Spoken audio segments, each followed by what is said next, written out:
Hello students, हम start करते हैं अब एरोमेटिक अमाइंस। ठीक है, तो एरोमेटिक अमाइंस का मतलब है कि बेंजीन रिंग हो और उसके साथ अमाइन ग्रुप लगा हुआ हो।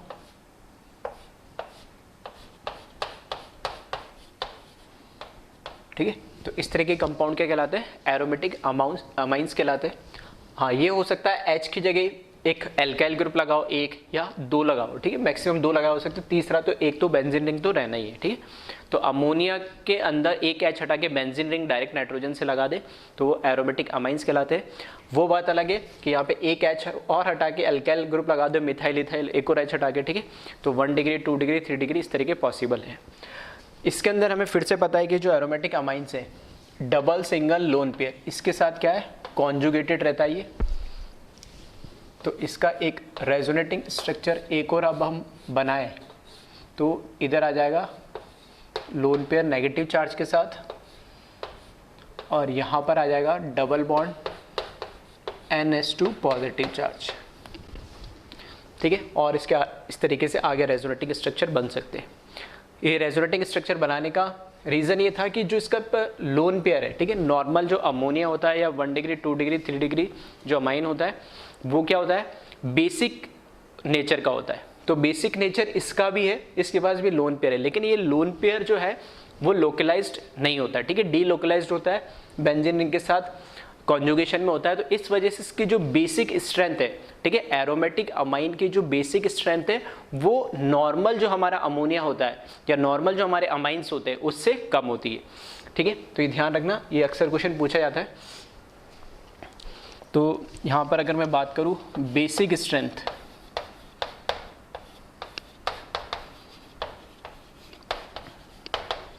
ठीक है, तो बेसिक स्ट्रेंथ अगर मैं कंपेयर कर दूँ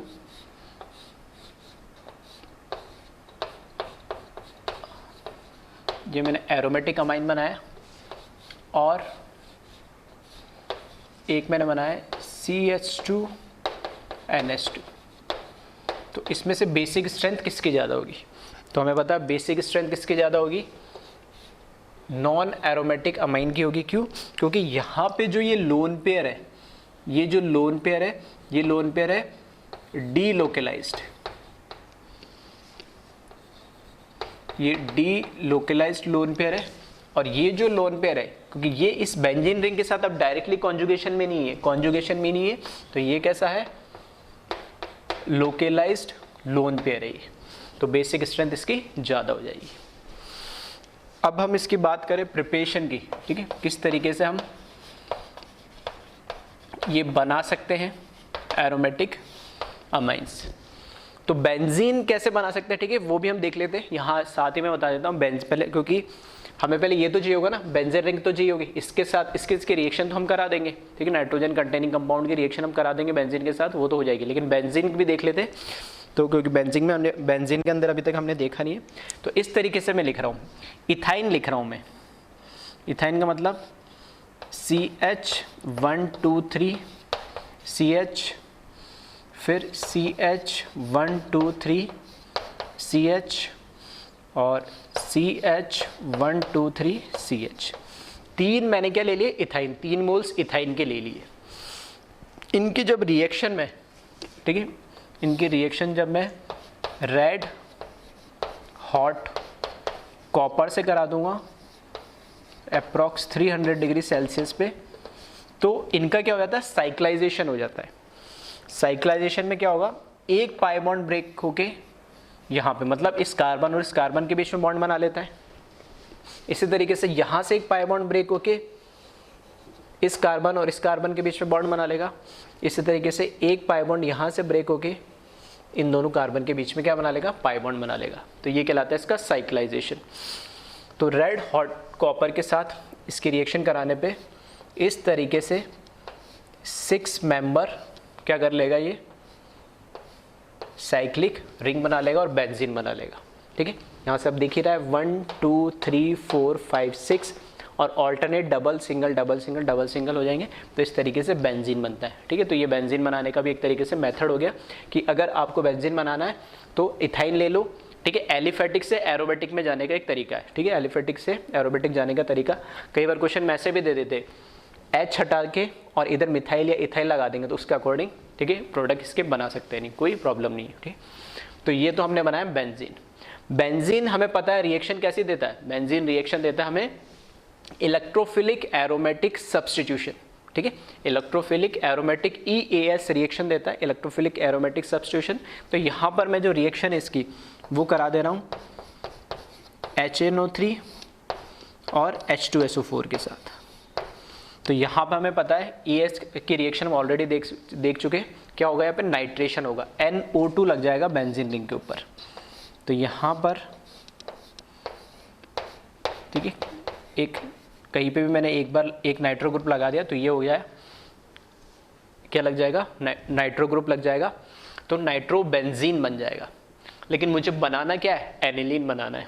तो नाइट्रो बेंजीन से अगर आपको एनिलीन बनाना है तो सिंपली आपको क्या करना है, बस इसका रिडक्शन करवा देना है, ठीक है। नाइट्रो बेंजीन का जब नाइट्रो का रिडक्शन कराओगे तो अमीन मिलता है। तो इसका रिडक्शन कराने के लिए, ठीक है, अलग अलग चीज़ हम यूज़ कर सकते हैं। Tin in the presence of HCl use कर सकते हैं, और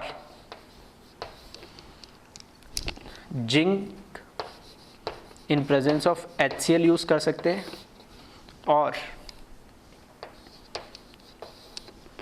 ठीक है सिंपली H2PD से भी इसका रिडक्शन कर सकते हैं, ठीक है। तो टिन HCl, ZnHCl और H2PD कुछ भी यूज़ कर सकते हैं। तो यहाँ पे जो नाइट्रो ग्रुप है इसका हो जाएगा रिडक्शन, और ये रिड्यूस होके फाइनली एनिलीन में कन्वर्ट हो जाएगा, ठीक है। तो दो चीज़ हमने एक साथ देख ली, एक तो एरोमेटिक या हमें बेंजीन रिंग बनानी है तो कैसे बनाएंगे, साइक्लाइजेशन करा देंगे हम, ठीक है, इथाइन के प्रेजेंस में रेड हॉट इथाइन की रिएक्शन करा देंगे रेड हॉट कॉपर के साथ, जिससे हमें मिल जाएगा बेंजीन। और बेंजीन से हम पता है वहाँ से इलेक्ट्रोफिलिक एरोमेटिक सब्स्टिट्यूशन होगा, ठीक है। यहाँ पे इलेक्ट्रोफिलिक एरोमेटिक सब्स्टिट्यूशन हो रहा है, यहाँ पे साइक्लाइजेशन हो रहा है, और यहाँ पे क्या हो रहा है, रिडक्शन हो रहा है। तो इस तरीके से हम एरोमेटिक अमाइंस बना सकते हैं, ठीक है। तो इसको कॉपी करें। अब इनके जो रिएक्शंस है वो हम देख लेते हैं।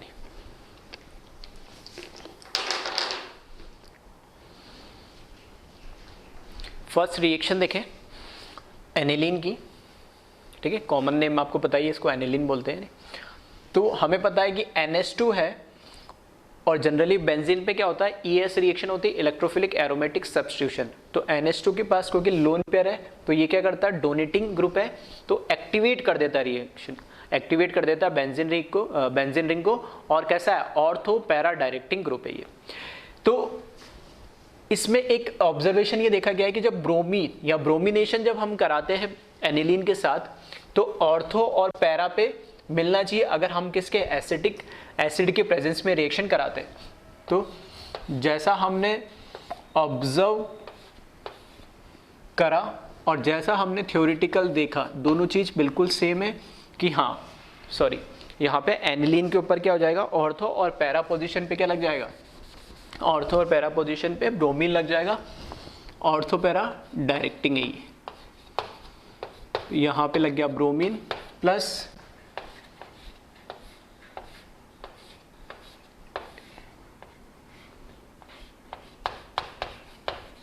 और एक बार यहाँ लग जाएगा ब्रोमीन।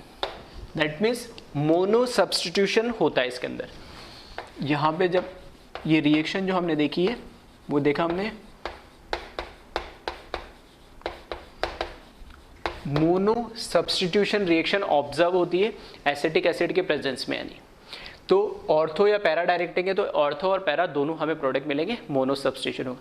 लेकिन सेम ब्रोमिनेशन अगर हम वाटर की प्रेजेंस में कराते हैं, ठीक है, सेम ब्रोमिनेशन हम वाटर की प्रेजेंस में कराते हैं, तो इस केस में क्या होता है, जो प्रोडक्ट हमें मिलता है वो प्रोडक्ट कुछ इस तरह का देखने को मिलता है, जिसमें क्या होता है कि है तो अभी भी ये कैसा ऑर्थो पैरा डायरेक्टिंग है ही, लेकिन जो ब्रोमीन है वो ऑर्थो की दोनों पोजीशन पे भी मिलेगा और पैरा पोजीशन पे मिलेगा, ठीक है। तो मोनो सब्स्टिट्यूटेड नहीं, सारी ऑर्थो और सारी पैरा, मतलब जो भी ऑर्थो, दो ऑर्थो पोजीशन होती है और एक पैरा होती है, तो जो ऑर्थो पैरा डायरेक्टिंग है वो सारी पोजीशन ये एक ही मॉलिक्यूल में ऑक्यूपाई कर लेता है।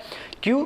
क्योंकि वाटर की प्रेजेंस में ये हाईली एक्टिवेटेड रिंग बन जाती है और हाईली एक्टिवेटेड रिंग बनने की वजह से इसके ऑर्थो और पैरा सारी पोजीशन ऑक्यूपाई हो जाती है।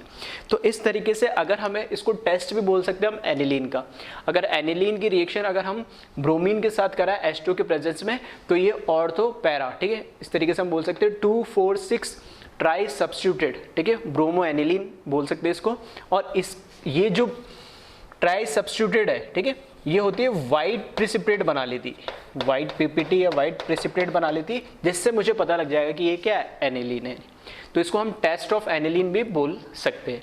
तो ध्यान रखना ये भी एक इंपॉर्टेंट रिएक्शन है कि मोनो सब्स्टिट्यूशन नॉर्मली होगा किसी भी एसिड के प्रेजेंस में रिएक्शन करा रहे हो, वाटर के प्रेजेंस में जब रिएक्शन करा रहे हैं तो हमें क्या मिल जाएगा, वाइट पीपीटी मिल जाएगा। और ऐसा क्यों होता है, क्योंकि H2 के प्रेजेंस में ये हाईली एक्टिवेटेड हो जाती है रिंग, ठीक है। नेक्स्ट रिएक्शन इसमें देखें, हमने पढ़ा है इलेक्ट्रोफिलिक एरोमेटिक सब्स्टिट्यूशन में एक रिएक्शन पढ़ी थी फ्रीडल क्राफ्ट एल्काइलेशन। तो अगर मैंने यहां पर फ्रीडल क्राफ्ट एल्काइलेशन रिएक्शन कराई, NH2 के साथ मैंने RCl AlCl3, ठीक है, लुईस एसिड हो गया, ये RCl एल्काइल हैलाइड हो गया।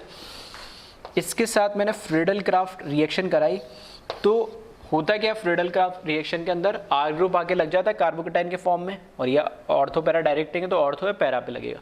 लेकिन इस केस में रिएक्शन ऑब्जर्व नहीं होती है।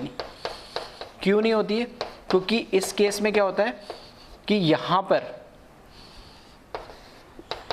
क्या होता है, जो AlCl3 हमारा एसिड है, AlCl3 जो हमारा लुईस एसिड है और ये हमारा एक तरीके से क्या हो गया, लोन पेयर इसके बाद से, तो लुईस बेस है, तो ये दोनों ही आपस में रिएक्ट कर जाते हैं और इस तरीके का एक, ठीक है, लुईस एसिड बेस कंपाउंड बना लेते हैं।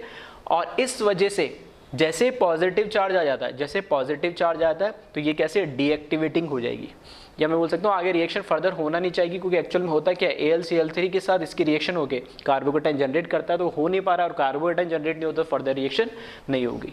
दैट मीन्स एनिलीन जो है वो Friedel craft alkylation reaction show नहीं करती, ठीक है। तो वही लिख रहा हूं मैं, एनिलीन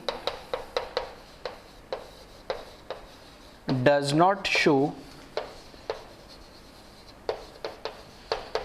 फ्रीडल क्राफ्ट एल्काइलेशन, ठीक है। aniline does not show Friedel Crafts alkylation because aniline and Lewis acid that is AlCl3 react with each other and form such complex. That's why AlCl3 does not react with RCl and does carbocation does not generated in this reaction, hence electrophilic aromatic substitution is not possible, ठीक है। तो ultimately दोनों आपस में react कर जाते हैं और कार्बोकेटाइन जनरेट नहीं होगा तो रिएक्शन नहीं होती है, ठीक है। तो इसको कॉपी करें।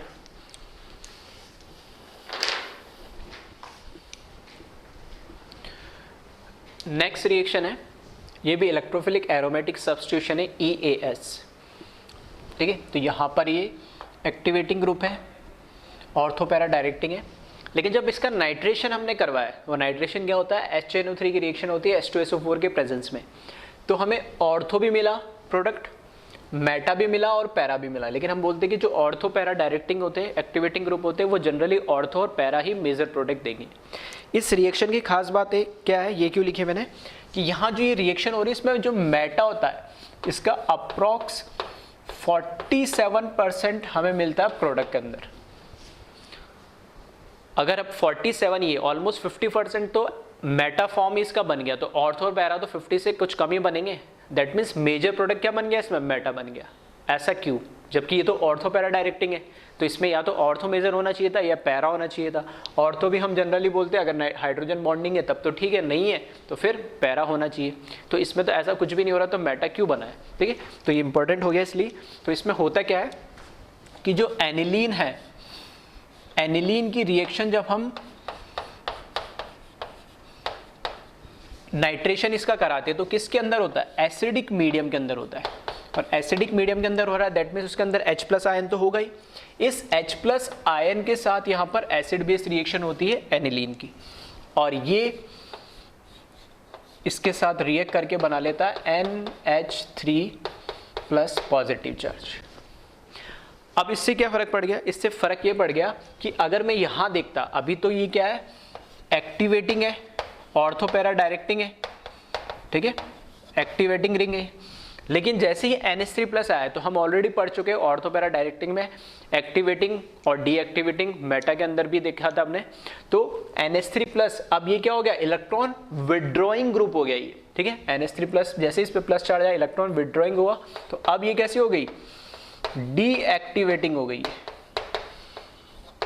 और डीएक्टिवेटिंग होगी, दैट मीन्स ये क्या करेगा, मेटा वाला जो प्रोडक्ट है वो मेजर बनाएगा, यानी ठीक है। तो रीजन बिल्कुल सिंपल है, आपको समझ में आ गया होगा कि एनिलीन के साथ जब मैंने इसकी रिएक्शन कराई H प्लस के साथ, तो रिएक्शन कराने पर, ठीक है, रिएक्शन कराने पे इसने NH3 प्लस बनाया। तो जब तक एसिडिक मीडियम नहीं था, H प्लस नहीं था, तब तक तो कोई प्रॉब्लम नहीं हो रही थी। प्रॉब्लम इसलिए नहीं हो रही थी क्योंकि एक्टिवेटिंग ग्रुप था, ऑर्थो पैरा मिलना चाहिए। लेकिन नाइट्रेशन होता ही एसिडिक मीडियम में, एसिडिक मीडियम में होगा तो ये खुद उसके साथ प्रोटोनेट होके और NH3 प्लस बना लेगा और डीएक्टिवेटिंग में कन्वर्ट हो जाएगा। इस वजह से इसमें जो मेटा फॉर्म होता है, ठीक है, इस वजह से मेटा फॉर्म जो इसमें होता है मेजर बन जाता है।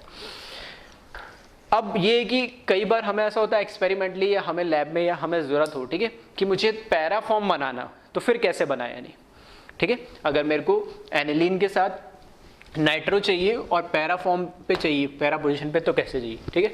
तो उसके लिए देखें,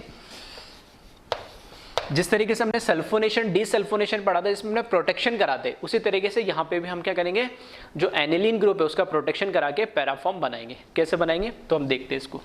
तो यहाँ पर मैंने एनिलीन लिया है,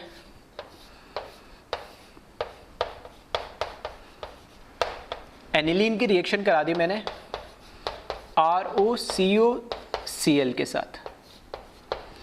जब रिएक्शन कराएंगे तो यहां पर SNAE रिएक्शन होगी, ठीक है। कौन सी रिएक्शन होगी, SNAE, न्यूक्लियोफिलिक एडिशन एलिमिनेशन। तो एडिशन एलिमिनेशन क्या किसका होगा, यहां पे नाइट्रोजन के पास जो लोन पेयर है ये कार्बन के ऊपर अटैक करेगा, ये पाई बॉन्ड लोन पेयर में कन्वर्ट हो जाएगा, तब तो इसका क्या हुआ, एडिशन। और वापस से ये लोन पेयर जब पाई बॉन्ड के अंदर रिवर्ट बैक करेगा तो यहाँ से Cl जो है वो एज ए लिविंग ग्रुप, ठीक है। तो पूरा मैं मैकेनिज्म नहीं लिख रहा, मैंने डायरेक्ट बता दिया। इस पर अटैक करेगा तो पाई लोन पेयर में कन्वर्ट होगा, वापस रिवर्ट बैक होगा तो यहाँ से Cl निकल जाएगा, ठीक है। तो इसका एलिमिनेशन हो जाएगा, तो ये तो इसमें ऐड हो जाएगा और ये इससे एलिमिनेट हो जाएगा। तो फाइनली मुझे जो यहाँ से प्रोडक्ट मिलेगा वो मिल जाएगा N, ठीक है। और इस पर भी क्या चार्ज आ जाएगा, प्लस चार्ज आएगा, NH, ये दो हाइड्रोजन तो इस पे लगे हुए थे, और यहाँ पर C double bond R। Next step में क्या करेगा, ये डीप्रोटोनेट होके H प्लस निकाल देगा।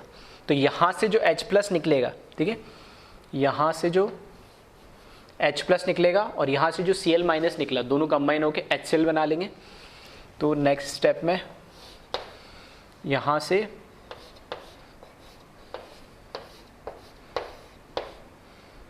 यहाँ पे मैं लिख रहा हूँ NH C double bond O और ये R, और साथ में यहाँ पे प्लस HCl निकल जाएगा। तो यहाँ से H प्लस डीप्रोटोनेट होने के बाद और यहाँ से Cl एलिमिनेट होने के बाद HCl कंबाइन हो जाएंगे, ये कम। अब इसका रिएक्शन मैं करा दे रहा हूँ HNO3 H2SO4, दैट मीन्स इसका नाइट्रेशन में करा दे रहा हूँ। अब इसका जब नाइट्रेशन कराऊंगा तो इसके पास क्या है, यहाँ पे लोन पेयर है, ठीक है। वैसे तो पीछे भी बैक बॉन्डिंग कर सकता है, लेकिन है तो, ठीक है, माइल्ड एक्टिवेटिंग है, लेकिन मॉडरेट एक्टिवेटेड है, लेकिन है तो एक्टिवेटेड, तो ऑर्थो और पैरा पे लगेगा। तो इस पे जो ऑर्थो पे लगेगा, जो ऑर्थो वाला इसका प्रोडक्ट बनेगा वो माइनर प्रोडक्ट बनेगा। क्यों, क्योंकि यहाँ पे NO2 लगेगा, तो ये खुद अपने आप में कैसा है, बल्की ग्रुप है। तो इसका NHC डबल बॉन्ड OR, ठीक है। मैं हालांकि बना दे रहा हूँ, लेकिन ये प्रोडक्ट बहुत ही लेस अमाउंट में बनता है, क्योंकि ये कैसा होता है, माइनर प्रोडक्ट होता है। और माइनर क्यों होता है, क्योंकि इसके अंदर स्टेरिक क्राउडिंग होती है, ठीक है, स्टेरिक हिंड्रेंस, ठीक है, ऑर्थो पोजीशन में। तो इसका जो मेजर प्रोडक्ट होगा वो मैं बना रहा हूँ वो होगा NHC double bond OR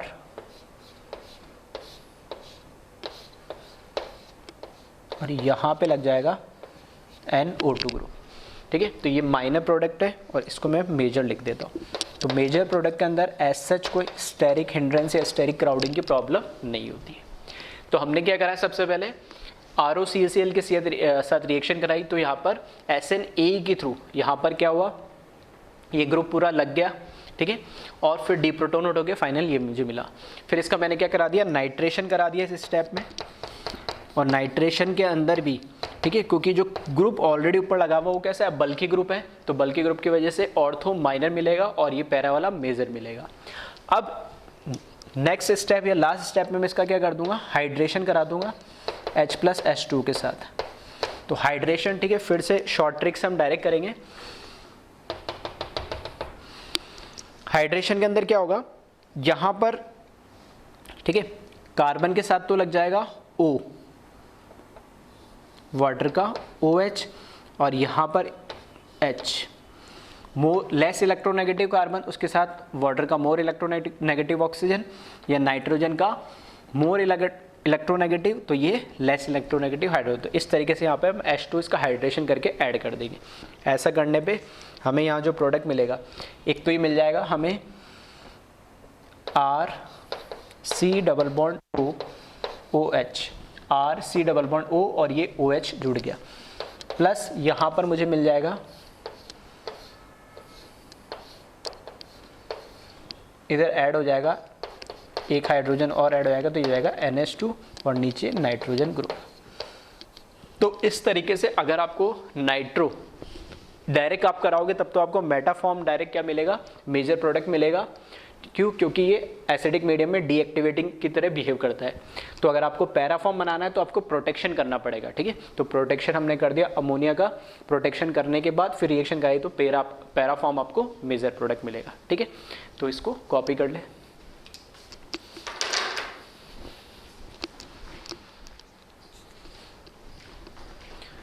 next जो रिएक्शन है ठीक है 5th नंबर की, तो कार्बोनिल कंपाउंड में ये रिएक्शंस हम ऑलरेडी पढ़ चुके हैं। तो यहाँ से क्या H2 निकल जाएगा, यहाँ से कार्बोनिल का ऑक्सीजन और यहाँ से हाइड्रोजन। तो मैकेनिज्म वगैरह सब ऑलरेडी हम पहले देख चुके हैं इसका। तो इस तरह के कंपाउंड बना लेते, इनको हम क्या बोलते हैं, इमीन। ठीक है, C डबल बॉन्ड N जो बनता है इसको हम इमीन बोलते हैं। तो इमीन्स बना लेते ये। तो यहाँ पर पीएच भी हो सकता है, एल्काइल भी हो सकता है, मिथाइल मिथाइल कुछ भी हो सकता है। तो यहाँ पे बेंजीन रिंग लगा देंगे तो एनिलीन की भी हो जाएगी रिएक्शन, कोई फर्क नहीं पड़ता। ठीक है, तो एनिलीन बन जाएगा। फिर एनिलीन के ऊपर हम फिर से अगर क्या करा है, इसका सल्फोनेशन करा रहे हैं, तो कंसनट्रेटेड H2SO4 के साथ इसका सल्फोनेशन कराएंगे तो ऑर्थो पैरा दोनों बनेंगे, कोई दिक्कत नहीं। पैरा मेजर बनेगा, थोड़ा स्टेरिक क्राउडिंग कम होती है। और इसके अंदर ये क्या होता है, इंट्रामोलिकुलर एसिड बेस रिएक्शन हो जाती है। ये एसिड है, OH से H+ यहाँ से निकलता है और इसके पास क्योंकि लोन पेयर है तो ये इस H+ को एक्सेप्ट करके NH3+ और SO3- बना लेता है। इस तरह के जो आयंस होते हैं जिसमें एक ही मॉलिक्यूल के अंदर कैटायन प्रेजेंट और एनायन प्रेजेंट हो, इसको हम बोलते हैं ज्विटर आयन। ज्विटर आयन जो मेनली है, ठीक है, ज्विटर आयन जो मेनली है तुम बायोमॉलिक्यूल्स में देखने को मिलेंगे तुम्हें। ठीक है, तो उसमें भी अमोनिया एज ए ठीक है मेजर वहाँ पर एरोमेटिक रिंग के ऊपर कंपाउंड होता है, जो भी हम वहाँ पे कंपाउंड पढ़ने वाले। ठीक है, तो ये इस तरह के कंपाउंड को ज्विटर आयन बोलते हैं। तो ये बनाते हैं, तो इसको डिटेल में आगे पढ़ेंगे। तो इतना ध्यान रखना कि एक ही मॉलिक्यूल के अंदर जब एसिड बेस रिएक्शन होती है, कैटायन भी प्रेजेंट हो और एनायन भी प्रेजेंट। अल्टीमेटली हाँ क्या है, आयन तो है ये, क्योंकि इसमें कैटायन भी और एनायन भी और कैटायन एनायन दोनों है, तो ऐसे आयंस को हम ज्विटर आयंस बोलते हैं। नेक्स्ट जो रिएक्शन है डायजोटाइजेशन रिएक्शन, ये भी इंपॉर्टेंट है। ठीक है, इसको भी हम पढ़ चुके हैं। वैसे डायजोटाइजेशन टेक्निक कहाँ पढ़ा था हमने नाइट्रोजन कंटेनिंग कंपाउंड के अंदर। ठीक है, टेस्ट हमने जो पढ़ा था, जो नाइट्रोजन के टेस्ट होते हैं, अमीन का टेस्ट होता है लेबरमान नाइट्रोसो टेस्ट। ठीक है, लेबरमान नाइट्रोसो टेस्ट हमने जो अमीन का पढ़ा था, उसके अंदर हमने देखा था किस तरीके से NH2 group NaNO2 plus HCl जो कि कंबाइन होकर क्या बनाता है NaCl प्लस HNO2 जिसको ऐसे भी हम लिख सकते हैं, और ये फाइनली कंबाइन हो, ये क्या देता क्या है, नाइट्रोसोनियम आयन देता है। तो ये इसके साथ रिएक्ट करके और फाइनली हमें डायएजोनियम आयन देता है। ठीक है, तो मैकेनिज्म ऑलरेडी हम डिस्कस कर चुके हैं नाइट्रोजन कंटेनिंग कंपाउंड में, और स्पेशली कहाँ पे, लिबरमान नाइट्रोसो टेस्ट जो हमने पढ़ा था अमीन का। ठीक है, तो यहाँ पे मैंने डायरेक्ट लिखा है कि एनिलीन की रिएक्शन जब आप इस रिएजेंट से कराओगे, दैट मीन्स यहाँ से हमें क्या मिलता है, नाइट्रोसोनियम आयन मिलता है, और फाइनली इसके साथ रिएक्ट करके ये नाइट्रोसोनियम आयन इसके साथ रिएक्ट करता है एनिलीन के साथ NH2 के साथ, और यहाँ पर डायजोनियम आयन बनाता है। अब यहाँ पे इंपॉर्टेंस क्या है कि जनरली अभी तक हमने देखा है कि जो रिएक्शन हो रही है, जैसे ये कौन सी रिएक्शन हो रही है, इलेक्ट्रोफिलिक एरोमेटिक सब्स्टिट्यूशन हो रही है। तो जैसे हमने हेलो एरेंज में पढ़ा था, ठीक है, स्पेसिफिक या ड्रास्टिक कंडीशन पे वहाँ पे न्यूक्लियोफिलिक क्या होता है, सब्स्टिट्यूशन भी पॉसिबल है। वैसे यहाँ पे भी न्यूक्लियोफिलिक सब्स्टिट्यूशन पॉसिबल है। कैसे, जब इस डायजोनियम आयन की रिएक्शन अगर मैं किसी न्यूक्लियोफाइल से करा दूँ, क्योंकि ये अब क्या है, गुड लिविंग ग्रुप है, ये क्या है, गुड लिविंग ग्रुप है, तो ये N2 के फॉर्म में निकलना चाहेगा। ठीक है, अब ये शेयर्ड पेयर ऑफ इलेक्ट्रॉन लेके उस समय में ये यहाँ पे क्या करेगा, न्यूक्लियोफाइल्स पे अटैक कर देगा, और एक तरीके से न्यूक्लियोफिलिक सब्स्टिट्यूशन रिएक्शन पॉसिबल है। तो यहाँ से हमें जो प्रोडक्ट मिलेगा वो मिलेगा, यहाँ पे NU लग जाएगा हमारा न्यूक्लियोफाइल, प्लस N2 गैस यहाँ से निकल जाएगी। तो एजोटाइजेशन टेक्निक का मतलब क्या है कि हमने क्या करा, एनिलीन से नाइट्रोसोनियम आयन की रिएक्शन करा के हमने क्या बनाया, डायएजोनियम आयन बना लिया, और इसकी रिएक्शन जब किसी न्यूक्लियोफाइल से कराएंगे तो ये N2 ईजिली इसको क्या कर देगा, N2 को ईजिली न्यूक्लियोफाइल क्या कर देगा, रिप्लेस कर देगा। यानी अब ये न्यूक्लियोफाइल कोई भी हो सकते हैं, तो ऐसे बहुत सारे न्यूक्लियोफाइल हैं। ठीक है, उसमें से कुछ इंपॉर्टेंट भी है वो मैं लिख रहा हूँ। तो अल्टीमेटली रिएक्शन का मैकेनिज्म क्या वो मैंने इन जनरल बता दिया कि एनिलीन से हमने डायजोटाइजेशन टेक्निक यूज करके डायजोनियम आयन बना लिया, और डायजोनियम आयन बनने के बाद कोई भी न्यूक्लियोफाइल उसको रिप्लेस कर देगा। तो ये इस तरीके से न्यूक्लियोफिलिक सब्स्टिट्यूशन रिएक्शन एनिलीन भी दे सकता है। तो उसके काफ़ी सारे एग्जाम्पल है जो मैं लिख रहा हूँ, तो आप इसको कॉपी करें और फिर हम उन रिएक्शंस को देख लेते हैं।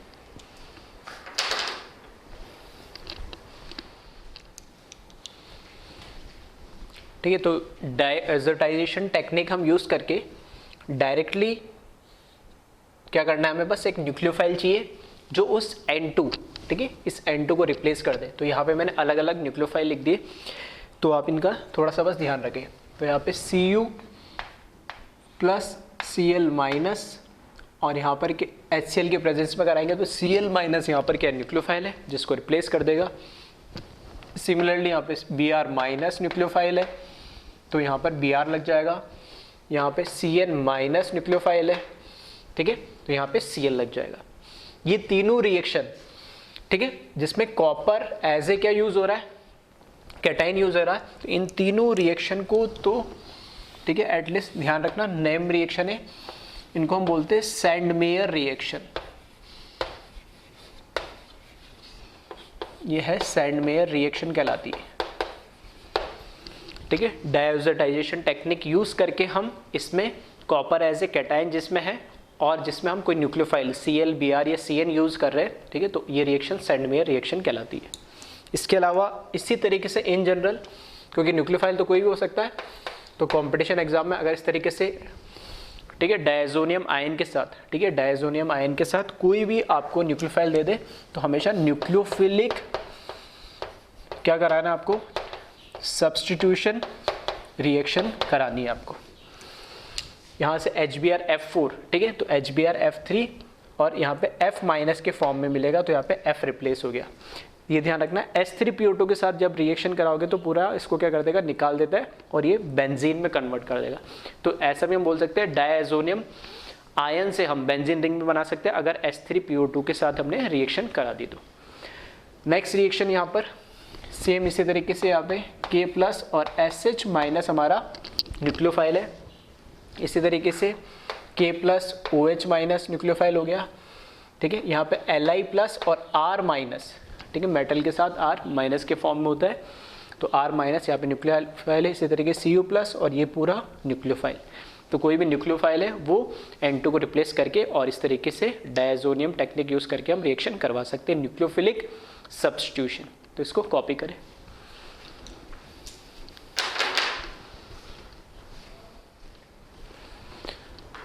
लास्ट जो रिएक्शन है इंपॉर्टेंट वो है कपलिंग रिएक्शन, ठीक है। तो ये एक इम्पॉर्टेंट रिएक्शन है, तो इसमें भी ध्यान रखें। इस रिएक्शन में हो क्या रहा है, यूज तो वापस क्या हो रहा है, आप देख रहे हो डाईएज़ोनियम आयन ही यूज हो रहा है। नहीं, अब डाईएज़ोनियम आयन का मैं एक दूसरा रेजोनेटिंग स्ट्रक्चर क्या बना सकता हूँ कि यहाँ पर पाई, इस पे पॉजिटिव चार्ज है तो पाई बॉन्ड इस पे शिफ्ट हो जाए लोन पेयर के फॉर्म में, तो अब यहाँ पर क्या आ गया, ये लोन पेयर आ गया। नहीं, लेकिन इसके पास अब दो ही बॉन्ड है, तो एक पॉजिटिव चार्ज के साथ आ गया, इसकी वजह से क्या है, एक वैकेंट ऑर्बिटल क्रिएट हो गया। जैसे ही इस पे वैकेंट ऑर्बिटल क्रिएट हुआ, अब ये काम कर सकता है इलेक्ट्रोफाइल का। ये अब क्या बन गया मेरे लिए, एक इलेक्ट्रोफाइल बन गया। इस वैकेंट ऑर्बिटल में कोई आके रिएक्शन कर सकता है नहीं। तो इस तरीके से डायएज़ोटाइजेशन की दो, ठीक है, इसलिए अपना आप में एक इंपॉर्टेंट हो जाता है एनिलीन रेस्पेक्ट से ये, ठीक है, एरोमेटिक एमीन्स के रेस्पेक्ट में। क्यों? क्योंकि एक तो हमने डायएज़ोटाइजेशन टेक्निक से न्यूक्लियोफिलिक सब्स्टिट्यूशन रिएक्शन कराई, दूसरी इसी के दूसरे रेजोनेटिंग स्ट्रक्चर से हम क्या करा सकते हैं, कपलिंग रिएक्शन करा सकते हैं। नाम कपलिंग क्यों दिया, क्योंकि दो मॉलिक्यूल कपल होकर एक कंबाइंड मॉलिक्यूल बना लेता है, इसलिए हम इसको बोलते हैं कपलिंग रिएक्शन। कैसे होता है, तो एक एग्जांपल देखते हैं। जैसे मैंने बताया कि इसका ये जो रेजोनेटिंग फॉर्म है ये क्या, इलेक्ट्रोफाइल का काम करता है। तो अगर इसके ऊपर ये एज ए इलेक्ट्रोफाइल रिएक्ट करे,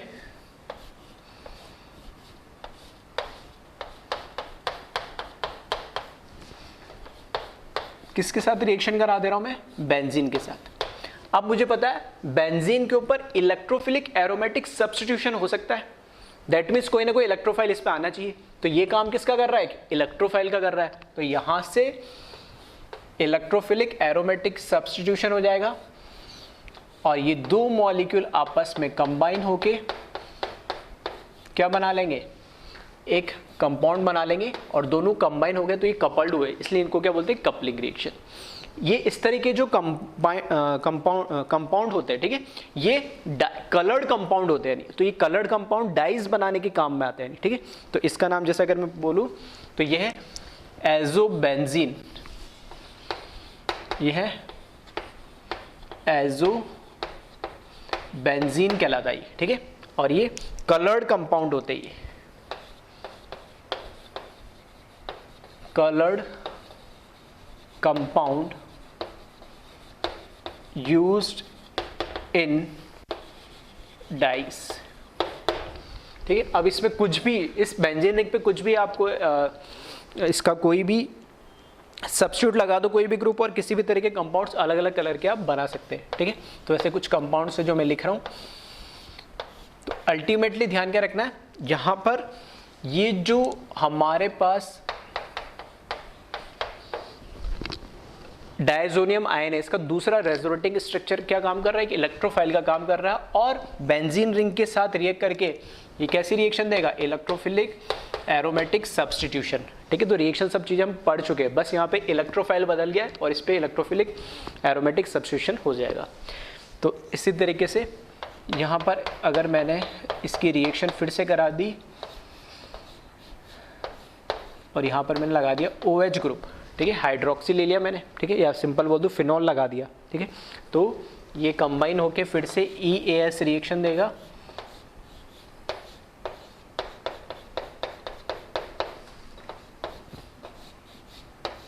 और यहाँ पर आ जाएगा OH, ठीक है। तो इस तरीके से अलग अलग हम ग्रुप लगाते चलेंगे और अलग अलग कंपाउंड हमें मिलता जाएगा, ठीक है। तो थोड़ा सा इनके कलर ध्यान रखना, जैसे ये जो होता है ऑरेंज कलर का होता है। नेक्स्ट इसी तरीके से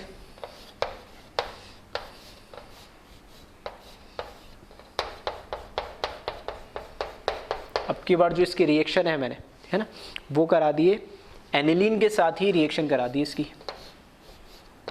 यहाँ पर मैंने क्या करा, NH2 लगा दिया,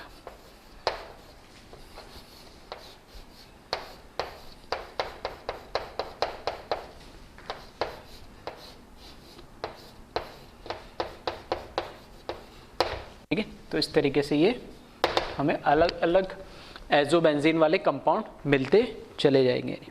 इसका जो कलर होता है वो होता है येलो कलर, ठीक है। ये सारी क्या कपलिंग रिएक्शन कहलाती है। नेक्स्ट इसी तरीके से अगर नाइट्रोजन पे मैं क्या करूँ,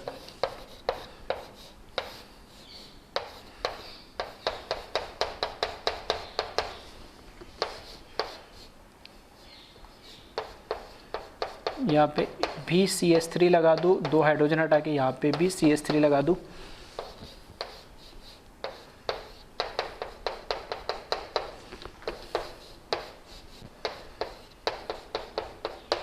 तो ये CH3 ठीक है। इस तरीके से कोई भी आया, अल्टीमेटली आपको ध्यान क्या रखना है, बस इसमें आपके पास इलेक्ट्रोफाइल जो ये होना चाहिए। तो इसके साथ आप ये कपलिंग रिएक्शन करा दो और इसका जो कलर होता है वो बटर येलो कलर का होता है।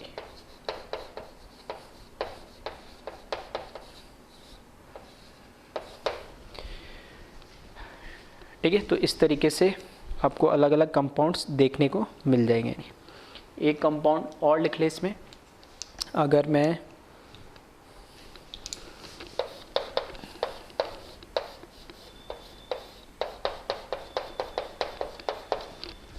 ठीक है, इसकी रिएक्शन आपने करवा दी।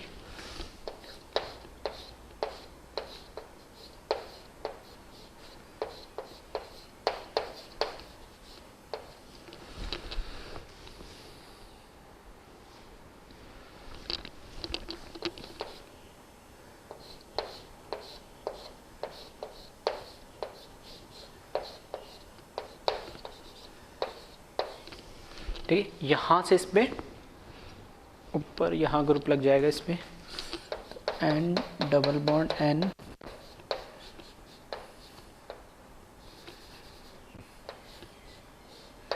ठीक है। जगह का मैं थोड़ा छोटा छोटा बना दिया मैंने। ठीक है, इस तरीके से कंपाउंड बन जाएगा और इसको कलर जो होता है वो पैरा रेड कलर होता है।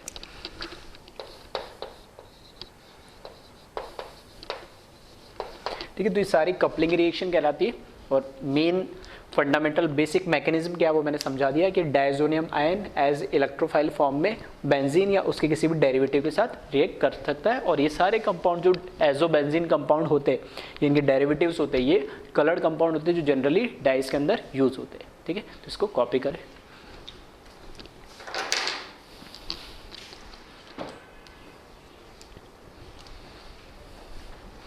लास्ट कुछ रिएक्शन से नाइट्रोबेंजीन की। ठीक है, एज सच नाइट्रोबेंजीन इतना इंपॉर्टेंट है नहीं, फिर भी ठीक है कुछ रिएक्शन है जिसको आप डायरेक्ट याद रख सको तो ठीक है आपके लिए अच्छा है, इनकेस कभी कहीं पूछ ले तो इसमें नाइट्रोबेंजीन के रिएक्शन Zn के साथ जिंक के साथ रिएक्शन कराएंगे NOH बेस के प्रेजेंस में। तो यहाँ देखोगे NO2 की जगह यहाँ पर क्या बना, एक तरीके से जैसा भी हमने कपलिंग रिएक्शन पढ़ी थी ना उसी तरीके से benzene N double bond N और pH मतलब वापस बेंजीन। तो कपलिंग रिएक्शन टाइप ये रिएक्शन होती है। फर्दर ये रिड्यूस होके इसमें क्या H और H और ये डबल बॉन्ड हट के H और H और ऐड हो गया है। ठीक है, तो मैकेनिज्म वगैरह इतना कोई इंपॉर्टेंट है नहीं। ठीक है, रिएक्शन में सच इंपॉर्टेंट नहीं, फिर भी मैं लिखा देता हूँ इनकेस कभी आ जाए कहीं आप बुक्स वगैरह में कहीं मटेरियल में आप पढ़ो तो। इसी तरीके से NO2 की रिएक्शन जिंक के साथ ही लेकिन अमोनियम यहाँ बेस के प्रेजेंस में करा रहे हो और यहाँ अमोनियम क्लोराइड के प्रेजेंस में कराएंगे तो यहाँ पर NH2OH बन जाता है। और इसकी रिएक्शन फर्दर अगर आप टॉलेंस रिएजेंट से कराओगे, ठीक है, टॉलेंस रिएजेंट से कराओगे इसकी रिएक्शन तो ये किसमें NH2OH किसमें कन्वर्ट हो जाएगा, NO के अंदर हो जाएगा, नाइट्रोसोनियम आयन जैसा बन जाएगा ये। हाँ, थोड़ी सी इंपॉर्टेंस अगर आप बोल सकते हो तो थर्ड और फोर्थ रिएक्शन इनको जरूर ध्यान रखें। ठीक है, इसमें क्या है ऑर्थो और मेटा पोजीशन पे नाइट्रो दे रखे हैं। अब ये सारे क्या रिड्यूसिंग एजेंट है, अभी ये तो हम देख ही चुके हैं SnHCl, FeHCl, ZnHCl या H2PD, ये सब क्या करते हैं नाइट्रो को NH2 मतलब एनिलीन के अंदर कन्वर्ट, नाइट्रोबेंजीन को एनिलीन में कन्वर्ट कर देते हैं, जिसको हमने प्रिपरेशन ऑफ एनिलीन के अंदर भी पढ़ा था। ये सारी क्या है रिड्यूसिंग एजेंट है, स्ट्रॉन्ग। ठीक है, सारी स्ट्रॉन्ग रिड्यूसिंग एजेंट है। तो ये सब क्या करते हैं जितने भी नाइट्रो ग्रुप लगे होंगे सबको क्या करेगा ये NH2 में रिड्यूस कर देगा। लेकिन सेम यही रिएजेंट है और रिएक्शन अगर मैंने करा दी वीक रिड्यूसिंग एजेंट के साथ, for example Na2S, NH4 NaHS और NH4HS, ये सब क्या वीक रिड्यूसिंग एजेंट है। तो ये सिर्फ एक ही नाइट्रो ग्रुप को रिड्यूस करेंगे, दूसरे को नहीं कर पाएंगे। ठीक है, तो यहां पर क्या है स्ट्रॉन्ग रिड्यूसिंग एजेंट है ये, और स्ट्रॉन्ग रिड्यूसिंग एजेंट है तो कंप्लीट रिडक्शन होता है यहाँ पे। जितने भी हमारे पास NO2 ग्रुप होंगे सबका रिडक्शन हो जाएगा। और यहाँ पे माइल्ड रिड्यूसिंग एजेंट है ठीक है, और करके जो मैंने लिखे, ठीक है, एरो के ऊपर सारे माइल्ड रिड्यूसिंग एजेंट है और यहाँ पर पार्शियल रिडक्शन होता है नहीं, ठीक है। तो इनको एटलीस्ट ध्यान रखें अगर आप नाइट्रो के हिसाब से देखें, और ये अगर देख लेना कहीं रिएक्शन मिल जाए तो मैकेनिज्म वगैरह एज सच इंपॉर्टेंट नहीं है, ठीक है। तो इसको कॉपी करें।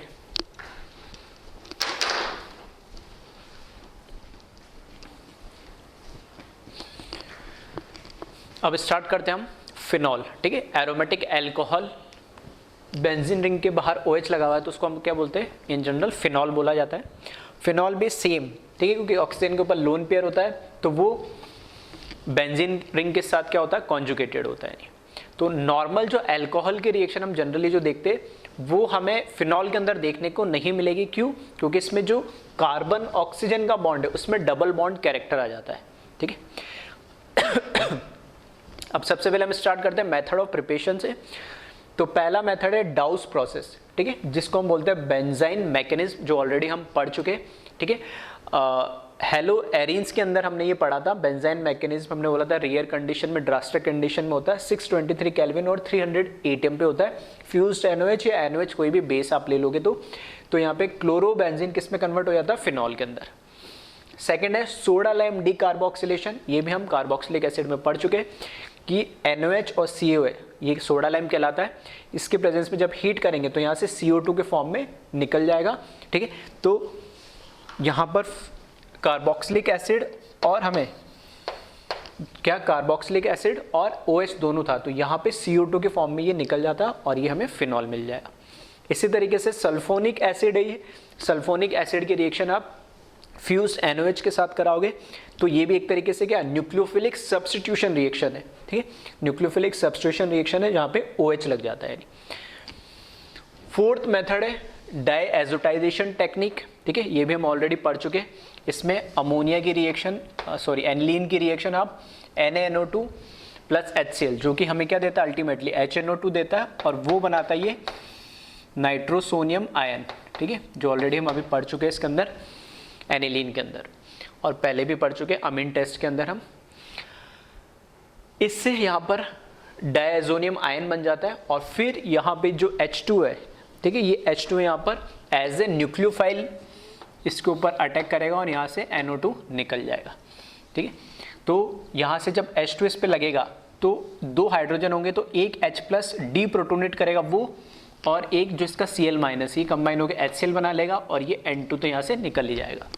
तो इस तरीके से भी हम डायजोटाइजेशन के अभी रिएक्शन ऑलरेडी हम देख चुके हैं। न्यूक्लियोफिलिक सब्स्टिट्यूशन रिएक्शन देता है तो यहाँ पे H2 अटैक करेगा और डी प्रोटोनेट होकर एक H निकल जाएगा तो फिनॉल बना लेगा। नेक्स्ट ध्यान रखना, थोड़ा सा नाम ही फेंटन्स रिएजेंट बोला जाता है, ठीक है। Fenton's reagent FeSO4 in the presence of hydrogen peroxide H2O2 basic medium में OH-, तो ये भी बेंजीन से को किस में कन्वर्ट कर देता है, फिनॉल के अंदर कन्वर्ट कर देता है।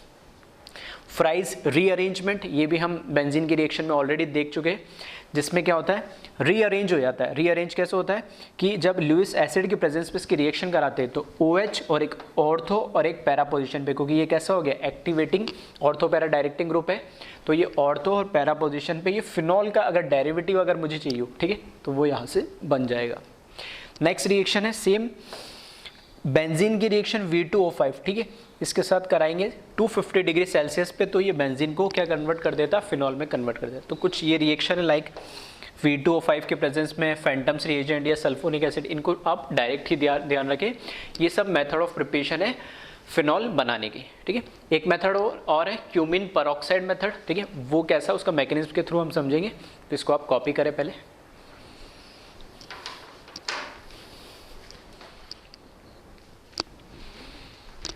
नेक्स्ट जो मेथड है फिनॉल बनाने का उसको बोलते हैं क्यूमिन हाइड्रोपेरोक्साइड मेथड। बेंजीन की रिएक्शन पहले AlCl3 के साथ, ठीक है, इस तरीके से एल्काइल हैलाइड से करा देंगे तो हमें पहले मिलता है क्यूमिन, ठीक है, तो ये क्यूमिन बनता है पहले। इसमें क्यूमिन की रिएक्शन फर्दर एयर या ऑक्सीजन के साथ कराएंगे और नेक्स्ट स्टेप में हम एसिडिक मीडियम उसका हाइड्रोलाइसिस करा देंगे तो हमें फिनॉल मिल जाएगा, साथ में बाय प्रोडक्ट एसीटोन भी मिलेगा। इसमें क्यूमिन हाइड्रोपेरोक्साइड क्यों नाम दिया गया है, क्योंकि इसमें एक इंटरमीडिएट हाइड्रोपेरोक्साइड भी बनता है, ठीक है। तो कैसे बनता है उसको हम देख लेते हैं। तो पहले तो क्या होता है, बेंजीन की रिएक्शन होगी सिंपली यहां पर,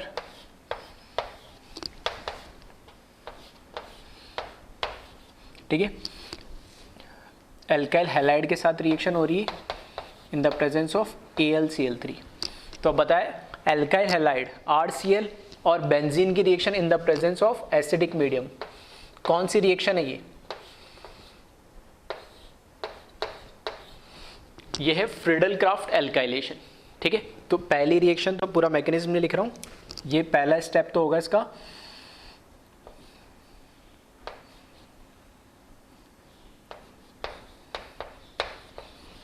Friedel craft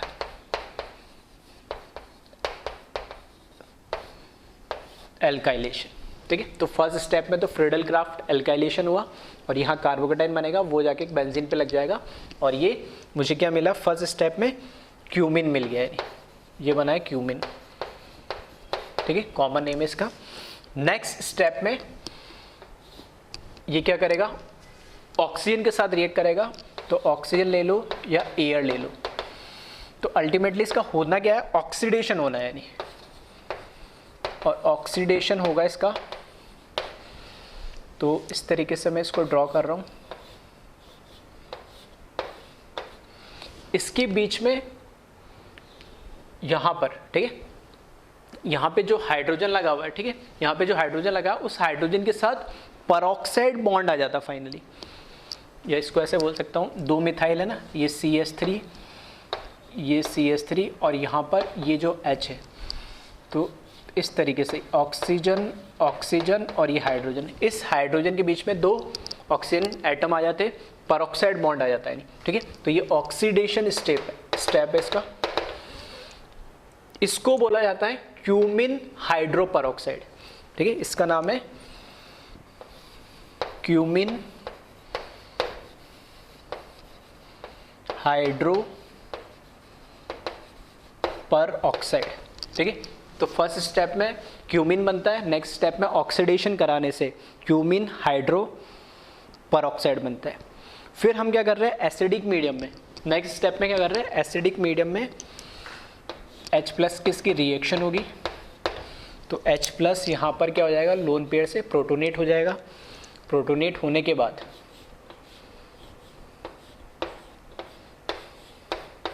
oxygen oxygen hydrogen hydrogen और इस पर पॉजिटिव चार्ज, एक हाइड्रोजन तो पहले से था, एक और लिया तो इस पर क्या आ जाएगा, पॉजिटिव चार्ज। अब ये क्या हो गया, लीविंग ग्रुप के फॉर्म में कन्वर्ट हो गया। तो नेक्स्ट स्टेप में क्या होता है, यहाँ से तो एक तो H2O निकल जाएगा, प्लस यहाँ पर बनेगा बेंजीन रिंग और यहाँ पे ऑक्सीजन और ये पॉजिटिव, और ये जो कंपाउंड है, ठीक है, इसको इस तरीके से ब्रैकेट में इसलिए लिख रहा हूँ क्योंकि ये हाईली अनस्टेबल फॉर्म में बनता है। ये जैसे ही H2 के फॉर्म में निकलेगा तो ऑक्सीजन पे पॉजिटिव चार्ज आता है, और वो ऑक्सीजन पे पॉजिटिव चार्ज बहुत ही रेयरली कभी किसी रिएक्शंस में आता है, ठीक है।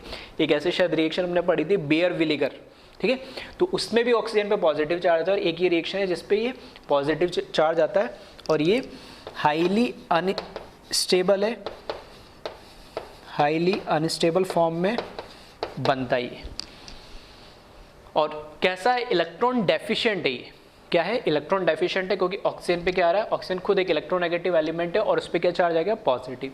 तो इलेक्ट्रॉन डेफिशिएंट है तो ये एक इलेक्ट्रॉन रिच मॉलिक्यूल के साथ क्या करेगा, रिएक्ट करेगा। या इसमें इस तरीके से क्या होता है, ये जो फॉर्म बनता है हाईली अनस्टेबल फॉर्म जो बन रहा है, इसको स्टेबल कैसे बनाए, तो इसको स्टेबल बनाने के लिए इसमें एक रीअरेंजमेंट होता है। कैसे, तो देखना, ये जो ऑक्सीजन है इसको दे रहा हूं मैं 1 नंबर, इस वाले कार्बन को दे रहा हूं 2 नंबर और बेंजीन रिंग को दे रहा हूं मैं 3 नंबर।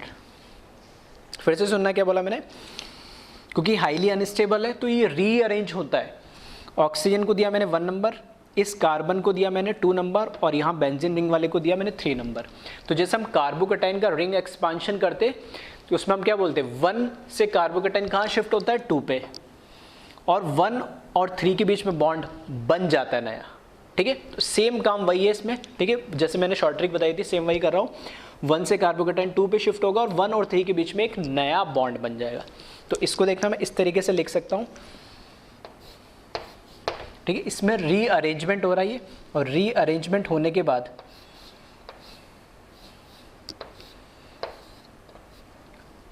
1 और 3 के बीच में बॉन्ड बनेगा, तो यहाँ जाएगा ऑक्सीजन और यहाँ आ जाएगा कार्बन, और इस कार्बन पे आ जाएगा पॉजिटिव चार्ज। सही है, 1 से कार्बोकेटाइन 2 पे शिफ्ट हुआ, ये 2 था, 1 और 3 के बीच में बॉन्ड बनेगा, मतलब बेंजीन रिंग यहाँ से हट के वहाँ चल जाएगी। तो मैंने उधर ना बना के बेंजीन रिंग को इधर ही बनाया, और इस तरीके से लेफ्ट राइट में कैसे बना लो। तो ये हुआ कि अल्टीमेटली एक रीअरेंजमेंट होता है, और ये रीअरेंजमेंट क्यों हुआ, क्योंकि इस केस के अंदर जो हमारा ये इंटरमीडिएट बना, ये हाईली क्या है, अनस्टेबल है, इलेक्ट्रॉन डेफिशिएंट है ये, ठीक है, ये इलेक्ट्रॉन डेफिशिएंट था, और वो भी किस पे, ऑक्सीजन एटम पे। तो यहाँ पर क्या हो गया, रीअरेंजमेंट हो गया यानी, ठीक है। तो यहाँ पर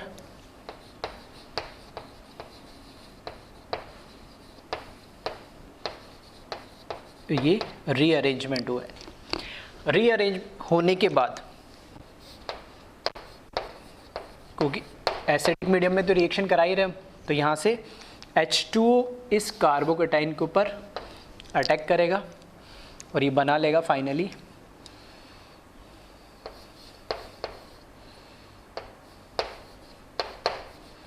इस पे पॉजिटिव चार्ज आएगा, यहाँ पर ऑक्सीजन है और यहाँ पर, ठीक है, बेंजीन की जगह मैंने pH लिख दिया सिर्फ, ठीक है। फिर अब हो गया रहा है इसमें, यहाँ पर इसके पास क्या, लोन पेयर है, तो ये स्टेबल होने के लिए क्या करेगा, डीप्रोटोनेट होगा।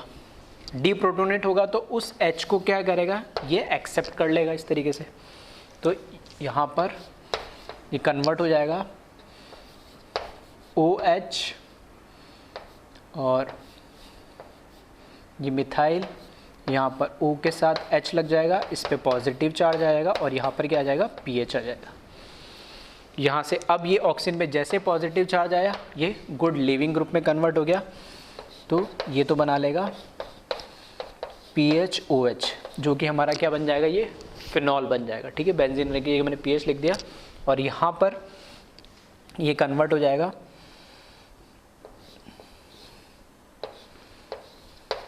इस तरीके से, और इस पे क्या आ गया, क्योंकि यहाँ से जैसे इस पे बॉन्ड टूटेगा, अभी तो 4 बॉन्ड थे, बॉन्ड टूटने से ये जो बॉन्ड पेयर है इसको अपने ऊपर इसने लोन पेयर के फॉर्म में लिया, तो यहाँ क्या बन जाएगा, कार्बोकेटाइन बन जाएगा। और ये कार्बोकेटाइन को स्टेबल करने के लिए, क्योंकि ऑक्सीजन के पास यहाँ पे 2 लोन पेयर है, तो ये लोन पेयर को किस में, पाई में कन्वर्ट कर देगा, और यहाँ से OH, और इस पर आ जाएगा पॉजिटिव चार्ज। इस पॉजिटिव चार्ज को हटाने के लिए यहाँ से ये डीप्रोटोनेट हो जाएगा, और फाइनली ये H+, और ये एसीटोन में कन्वर्ट हो जाएगा, ठीक है। तो इसको बोलते हैं क्यूमीन हाइड्रोपेरोक्साइड मेथड, जिसमें एक इंटरमीडिएट बन रहा है क्यूमीन हाइड्रोपेरोक्साइड, जो फाइनली क्या होता है, एक अनस्टेबल जो इंटरमीडिएट उसमें कन्वर्ट हो जाता है, तो उसका क्या होता है, रीअरेंजमेंट होता है। नहीं, रीअरेंजमेंट होने के बाद फिर बाकी के स्टेप तो आपको इजीली समझ में आ जाएंगे, ठीक है। तो इसको बोला जाता है क्यूमीन हाइड्रोपेरोक्साइड मेथड। इस पे जनरली कभी आ जाए क्वेश्चन, ठीक है, तो डायरेक्ट याद रख सको तो ठीक है। और इसमें जो ट्विस्ट थोड़ा सा, ठीक है, मैकेनिज्म बताने का रीज़न ये था कि यहाँ पे थोड़ा सा जो रीअरेंजमेंट होता है, जो कि हमने कभी देखा नहीं था, वो थोड़ा सा अलग था, इसलिए मैंने यहाँ पे बताया। और ये रीअरेंजमेंट को ध्यान रखना, 1 2 3 को किस तरीके से हमने करा, नॉर्मल जैसे हम करते वैसे मैंने इसको शॉर्ट ट्रिक के फॉर्म में समझाने की कोशिश करी है, ठीक है। तो इसको कॉपी कर ले।